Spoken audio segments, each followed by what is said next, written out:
Bonjour à tous, je suis très heureuse de vous retrouver pour le dernier journal de l'année sur 8 Mont-Blanc. Un JT spécial depuis le marché de Noël de Thonon-les-Bains. Dans ce journal, nous vous proposons aussi des reportages particuliers. Nous irons découvrir les rissoles du côté de Morzine dans le Haut-Chablais. Nous irons aussi dans les coulisses de la chocolaterie des Bauges en Savoie. Et puis un JT très gourmand puisque nous sommes aussi entrés dans les cuisines du chef Vincent Favre-Félix. Après toutes ces calories, nous nous dépenserons un petit peu avec de la conduite sur glace que Luc Aruche est allé découvrir pour nous du côté de Flaine. Mais avant de découvrir ces reportages, je retrouve le maire de Thonon, Christophe Arminjon. Bonjour. Bonjour et bienvenue à Thonon-les-Bains. Merci de nous accueillir ici sur ce marché de Noël. C'est la deuxième édition de ce marché de Noël. Deuxième édition sur ce format, c'est-à-dire un marché niché sur les belvédères de Thonon avec une déambulation qui va de la mairie pour le mapping à ce belvédère pour le marché artisanal et gourmand. La mairie qui se trouve juste derrière nous, on va justement aller découvrir un petit peu les 60 chalets qui se trouvent ici. Il y avait déjà un marché de Noël, mais vous l'avez un petit peu remasterisé, si je peux le dire comme ça. Oui, on a essayé de tirer parti du site exceptionnel que constitue le belvédère avec un surplomb sur le lac qui est assez rare et finalement c'est ce qui a été la clé du succès puisque beaucoup de villes installent des chalets de Noël dans les rues et finalement nous on voulait trouver un concept qui soit plus original et surtout qui vraiment donne cette ambiance de Noël en village, sous forme de village et c'est ce qu'on a essayé de retraduire ici avec l'aide des services techniques. Vous aviez aussi l'envie, alors c'est sûr que c'est dans l'air du temps, mais de faire un marché qui soit plutôt responsable et qui mette en avant des produits locaux. Oui, c'est d'ailleurs la conception de cet événement qui nous a conduit à généraliser la charte éco-responsable qu'on a mis en place sur la ville, avec un tri sélectif de tous les déchets, l'utilisation de gobelets réutilisables et recyclables, et puis évidemment aussi une attention particulière sur l'énergie, puisque cette année c'est un petit peu plus compliqué pour les foyers et les collectivités. Donc là le marché est 100% équipé en LED et la patinoire est assez moderne, ce qui fait qu'on a des consommations qui sont très modérées. Ça représente 0,4% du budget énergie de la ville. Merci beaucoup, on vous souhaite en tout cas de très très belles fêtes. Merci pareillement, belle fête à toutes et tous. On va aller retrouver maintenant Julie Legros qui est la directrice de l'Office de tourisme qui va nous en dire un petit peu plus sur ce qu'on peut trouver concrètement et sur la programmation à venir pour le marché de Noël. Bonjour Julie. Bonjour Victoria. Merci de nous accueillir ici. Vous êtes la directrice de l'Office de tourisme qui co-organise ce marché de Noël avec la mairie. Qu'est-ce qu'on trouve très concrètement ici dans ces petits chalets ? Alors là, on va trouver tout ce qu'on aime, c'est la partie gourmande. Donc vous allez avoir les beignets de pommes de terre, les fameux, de la fondue, vous allez avoir le stand des huîtres, les crêpes, les churros, enfin tout ce que les gens aiment. Et puis vous retrouvez évidemment le fameux vin chaud et le jus de pomme chaud pour les gens qui ne boivent pas d'alcool. Et bien allez, je vous propose qu'on marche un petit peu dans cette allée où les odeurs sont plutôt alléchantes. Il y a aussi une partie artisanale de ce marché. Tout à fait, alors on est allé chercher des artisans qui nous faisaient vraiment plaisir sur la destination. On a la cristallerie d'Ivoire, on a des fabricants très locaux, on a des gens qui font des arts de la table, on a des gens qui fabriquent sur place et on a des choses qui viennent de plus loin, le stand canadien ou encore des fabrications de bijoux en liège ou avec des pierres qui viennent d'Okinawa au Japon. Vous avez prévu pas mal d'animations, de concerts, il y a une programmation qui est vraiment à destination de tous les publics. Voilà, tous les jours un concert sur la scène centrale, il y en a pour tous les goûts et c'est tous les soirs avec le bal du village spécifiquement le jeudi. Il y a aussi la fête foraine sur la place de Crète. La fête foraine avec une vingtaine de manèges sur la place de Crète avec nos amis les forains qui sont installés là-haut. C'est très sympa et puis en plus on peut aussi découvrir d'autres parties gourmandes qui poursuivent le marché de Noël. Sur la place des Arts aussi il y a un manège il me semble. Un manège sur la place des Arts et tout au long de la ville, des grandes bulles qui font 4 mètres de haut. Et ça, c'est vraiment très sympa. On a un grand jeu concours, on peut gagner plein de lots en essayant de découvrir les petites subtilités dans les bulles. J'ai vu qu'il y avait aussi une forêt enchantée, alors qu'est-ce que c'est ça? Alors une forêt enchantée, c'est une forêt multisensorielle qui permet en fait d'avoir des sons, des odeurs, de la lumière, des événements climatiques qui se déchaînent, la neige, la pluie, des bulles. Et les enfants parcourent cette forêt. Pour les plus courageux, ils arrivent même à en sortir parce qu'il y a vraiment des animaux fantastiques à l'intérieur. Puisqu'on est dans la partie gastronomie, je vais vous poser une question. Julie, est-ce que vous connaissez les rissoles? Alors moi ici je connais les rioul parce que c'est comme ça qu'on le dit en patois. Je connais bien les rissoles, c'est un plat qu'ici on affectionne et d'ailleurs pendant Toc en Chablais on avait fait le championnat du monde de la rissole ici à Thonon. Et ben, je peux vous dire que j'en ai goûté des très très bonnes. Du côté de Morzine, on a eu la chance d'aller à la rencontre de Claude Félisa qui, d'après certains, fait les meilleures rissoles de Morzine. Je vous propose de découvrir tout de suite la recette. C'est un petit chausson bien connu dans nos montagnes. Fourré aux pommes, aux poires, avec des raisins secs ou des pruneaux, il en existe autant de variantes que de familles dans les villages savoyards. Claude tient sa recette de sa maman.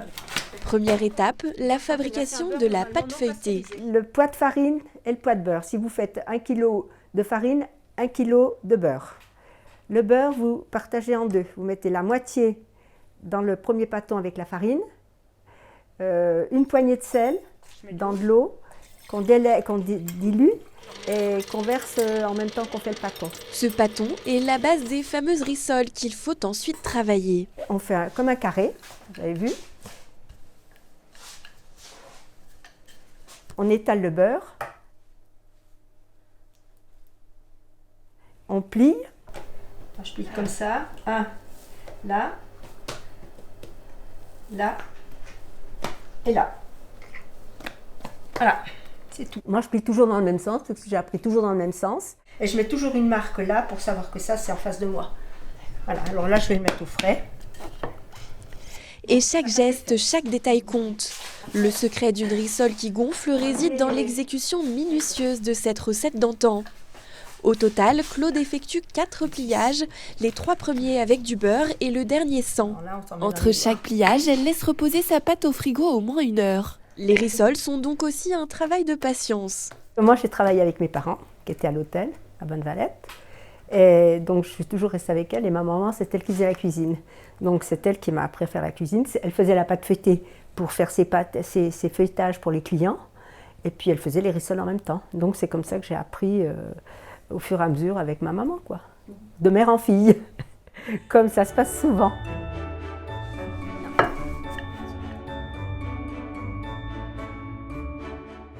Dans la compote, il y a des pommes, des poires, des raisins secs et des pruneaux d'Agen. 2 tiers de pommes pour 1 tiers de poire.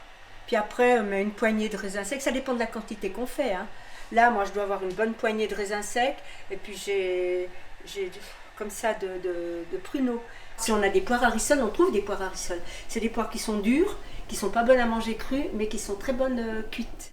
Dans sa cuisine, Claude perpétue ainsi une tradition patrimoniale avec gourmandise et passion. À Morzine, les rissoles ont de mémoire d'homme toujours marqué les moments importants de la vie. Vous allez voir une personne âgée, vous lui faites un plaisir si vous lui portez des rissoles, parce qu'à un certain âge, ils n'en font plus. Donc, leur plaisir, c'est d'avoir les rissoles. Et d'ailleurs, je vais vous dire, quand je porte des fois des rissoles à des gens d'un certain âge, ils me disent « Ah, c'est les rissoles à Simone ». Simone, c'était ma maman parce qu'elle faisait ça. « Ah, les rissoles à Simone ».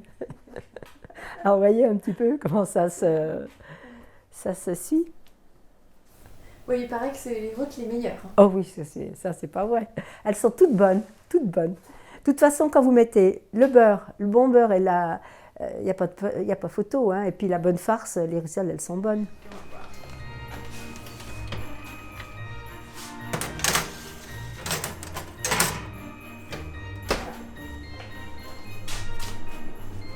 Une quinzaine de minutes au four, et voilà venu le moment de la dégustation.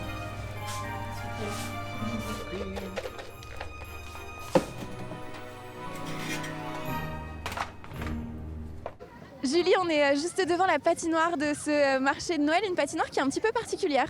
Oui, c'est vrai, c'est la seule patinoire en France qui est agrémentée d'un grand sentier glacé. Donc vous avez 550 mètres carrés où vous pouvez patiner, mais en plus vous pouvez vous balader dans le marché de Noël grâce à ce sentier qui est derrière nous, où les jeunes sont en train de vraiment beaucoup s'amuser en ce moment. Ouais. On les voit effectivement, et ben nous on ira tester tout à l'heure, on va mettre les patins avec Paul Jeanbrun qui est derrière la caméra, on va essayer en tout cas. En attendant, est-ce qu'il y aura du chocolat sur votre table à Noël, Julie ? Alors il y aura évidemment du chocolat sur notre table et du chocolat qui est choisi directement sur le marché de Noël ou avec les artisans de Thonon-les-Bains, on en a beaucoup ici. Et nous, on est allé voir d'autres artisans en Savoie. Il faut bien représenter un petit peu la Savoie aussi.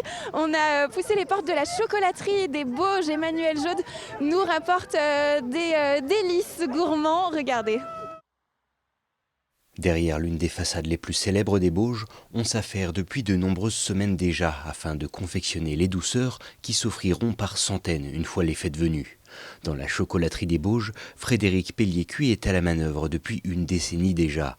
Il sait que les fêtes de Noël représentent pour les chocolatiers la plus grosse période de production et de vente annuelle. Un moment clé du calendrier qui s'anticipe toujours le plus possible. Depuis le mois d'octobre, on va dire, on a démarré la production.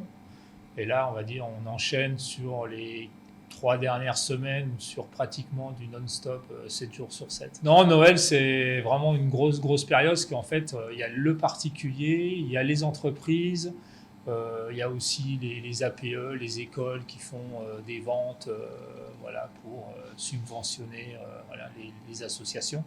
Donc c'est vrai que tout ça fait que voilà, on est sur un gros chiffre sur Noël, et derrière, il y a Pâques. Selon le syndicat du chocolat, plus de 30 000 tonnes ont été vendues en France aux dernières fêtes de Noël, représentant un chiffre d'affaires de 700 millions d'euros. La filière attire en tout cas chaque année davantage de professionnels, un milieu qui devient donc de plus en plus concurrentiel et qui pousse les artisans à redoubler d'efforts et d'originalité pour se faire connaître ou juste pour se démarquer. On a une collection automne-hiver, une collection printemps-été. On essaye dans notre gamme toujours d'innover avec mon équipe.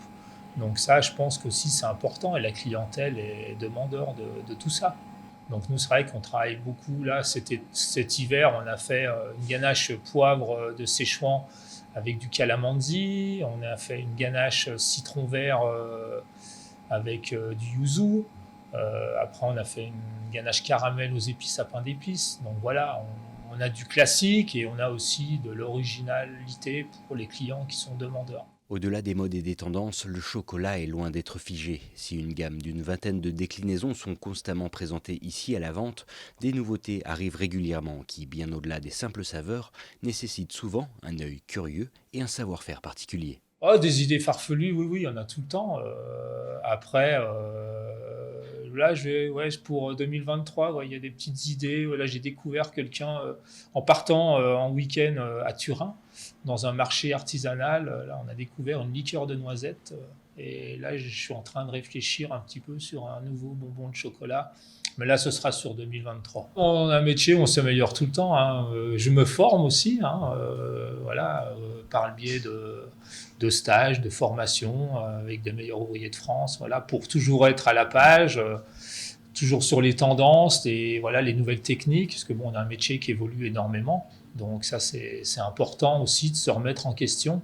Voilà, on a des acquis. Hein. C'est vrai que moi, ça fait maintenant plus de 35 ans que je fais ce métier, mais voilà, vu que j'aime créer, j'aime innover, il faut aussi que je me forme. Donc c'est important de se remettre en question. Une passion dévorante mais dont dépend toujours autant d'amoureux des bonnes choses qui, comme moi, sont obligés de faire rimer Noël et caramel, avec modération bien entendu.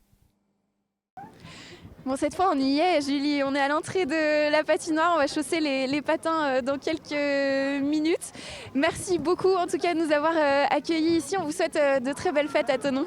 Écoutez, merci beaucoup d'être venus sur les féeriques. Moi, en tout cas, je souhaite de très belles fêtes à tous vos auditeurs, à tous vos téléspectateurs. Et puis, je vous invite à venir le plus souvent possible aux féeriques. Et on rappelle quand même le site internet pour retrouver toutes les informations. Thonon-lesféeriques.com. Et puis, on est ouvert jusqu'au 1er janvier 2023. Merci beaucoup. On va continuer à prendre un petit peu de force avant de chausser les patins avec un dernier sujet gourmand. Sébastien Germain a rencontré le chef Vincent Favre-Félix du côté des galeries à Annecy. Même en plein coup de feu, les papillotes et les guirlandes ne sont jamais très loin, au sein même de la cuisine de la maison Favre-Félix. Cet établissement propose plusieurs concepts en un seul et même endroit, au sein des nouvelles galeries. Un bistrot à l'étage et un côté street food au rez-de-chaussée. Et même pour la vente à emporter, L'esprit de Noël est bien présent. On a une vente à emporter en bas qui se fait, donc d'habitude on a des sandwichs, des salades, des pokéballs, des choses comme ça à emporter. Et en plus, pour le mois de décembre, on propose un gravlax maison, un foie gras de canard et également des huîtres à emporter, des fines de Claire et des gilardos. On essaye de ne pas partir sur des choses inconnues, on reste vraiment sur des basiques bien faits et je pense que les gens vont venir tout seuls. Et qui dit fête de fin d'année dit aussi dessert et gourmandise bien évidemment.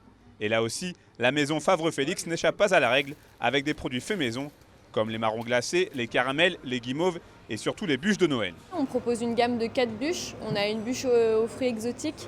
Donc là, c'est noix de coco et ananas. On a une bûche autour de la clémentine et du pain d'épices. Donc ça va être une bûche qui est plus légère, plus fraîche, avec quand même le côté épicé et assez fort du confit d'orange. On a également une bûche autour de chocolat noisette, donc ça c'est pour les grands amateurs de chocolat, une bûche qui est quand même assez classique mais qu'on a essayé de revisiter. On a également une dernière bûche qui est une bûche popcorn caramélisée. On a des très classiques et on part aussi sur des choses un peu plus créatives, un peu plus innovantes, qui en est pour tous les goûts. Déjà propriétaire d'un restaurant gastronomique étoilé à Annecy-le-Vieux, le chef Vincent Favre-Félix a donc ouvert en juillet ce lieu d'un nouveau genre. Et en cette veille de Noël, il règne comme un mélange d'excitation et d'appréhension. Les fêtes de fin d'année, c'est toujours une belle période parce qu'il y a les gens, il y a quand même un bel engouement, il y a le côté Noël, le côté féerique des fêtes qui portent les gens. Surtout à l'heure actuelle, on est dans une petite société où c'est quand même un peu compliqué. Et puis il y a plein de beaux produits, il y a plein de belles choses à travailler. Donc non, c'est vraiment un moment de plaisir. L'atelier de Pierre et de Julia est ouvert ce samedi 24 décembre. Et si vous êtes peut-être à court d'idées pour le repas de Noël, n'hésitez pas.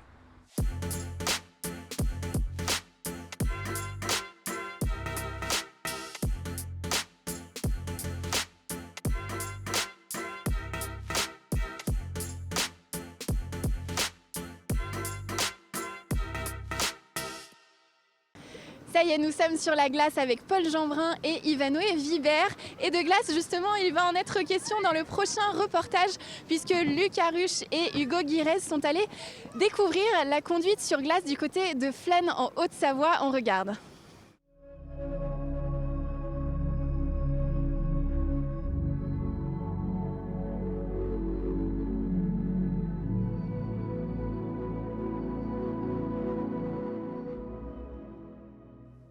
Il neige, les températures sont négatives, on est en pleine forêt à Flaine et je vais vous faire découvrir une pratique de saison très utile pour de nombreux automobilistes, la conduite sur glace. Allez, je vous emmène.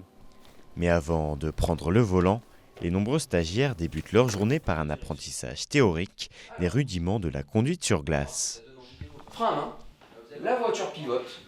À ce moment-là, je contre-braque en regardant toujours la sortie. L'impulsion de gaz histoire de décharger le train avant et le recharger quand je lâche l'accélérateur. Et à ce moment-là, on n'a plus qu'à regarder la bosse et après vous savez faire. Sur ce circuit, il y a donc deux types de clientèle. Les automobilistes réguliers souhaitant apprendre des techniques de conduite sur glace et les passionnés de sport automobile en quête de sensations fortes. C'est ainsi vers cette seconde option que je me dirige en montant dans le véhicule de Romain. Le but là, c'est de jauger entre vitesse, dérapage et trouver le juste équilibre. Exactement, le but c'est d'aller trouver la limite de du grip qu'on a sur le pneumatique pour pouvoir réaliser le chrono en fait. Donc plus vous allez glisser, plus vous allez perdre de temps et le but c'est d'être toujours à la limite.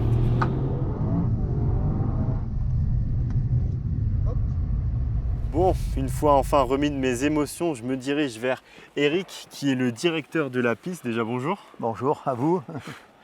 Déjà, cette piste-là, c'est une entreprise familiale, vous pouvez un peu me la présenter ?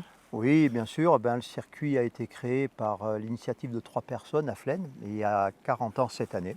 Il y aura 40 ans le 19 décembre, en fait, où il y a eu le premier client sur le circuit neige à glace de Flaine. Et moi je suis arrivé ici moniteur en 1987. Après 4 ans, j'ai été directeur d'exploitation et nous avons racheté l'activité en 1996. Voilà. Et du coup, il me semble que c'est le plus grand circuit de glace de France. Oui, c'est vrai oui, ça ? Oui, le circuit a un développement de 1500 mètres. Aujourd'hui, les circuits font entre 700, 600, 700, 800 mètres, 900 mètres peut-être pour certains. Et là, nous, on a un développement de 1500 mètres au total. Et nous, on l'a vu dans la voiture, c'est beaucoup de précision. Mais je voulais surtout savoir quelle est l'importance pour les stagiaires d'effectuer un tel stage, tout simplement. Alors l'avantage d'un stage de neige et glace, c'est que pour un stagiaire, tout ce qui est perte d'adhérence, il le subit à une faible vitesse, c'est-à-dire 20, 25 ou 30 km/h. Et il a le temps d'apprécier et d'analyser tout le développement, le comportement de la voiture, ses gestes. C'est comme ça qu'on arrive à progresser énormément bien avec chaque stagiaire, parce qu'il n'y a pas l'effet de vitesse qui vient perturber l'analyse de chaque mouvement et de chaque passage de virage. Donc c'est utile pour de nombreux professionnels. Pour tout le monde, hein, nous apprenons la base de la conduite, déjà c'est avoir toujours le regard bien placé, c'est-à-dire jamais regarder l'obstacle, parce que naturellement, le regard, tout ce que nous sommes, notre regard conditionne tous nos mouvements. Si on regarde l'obstacle, naturellement on se dirige sur l'obstacle. Donc ça c'est la première éducation, c'est la première chose qu'on travaille en voiture, bien apprendre à poser son regard loin devant, ce qui nous permet d'avoir beaucoup d'anticipation et de prévoir ce qui va nous arriver. Et si vous aussi voulez vous essayer à cette pratique hors du commun, sachez que vous pourrez la tenter tout l'hiver ici à Flaine, mais aussi à Val Thorens, Stignes ou encore Abondance.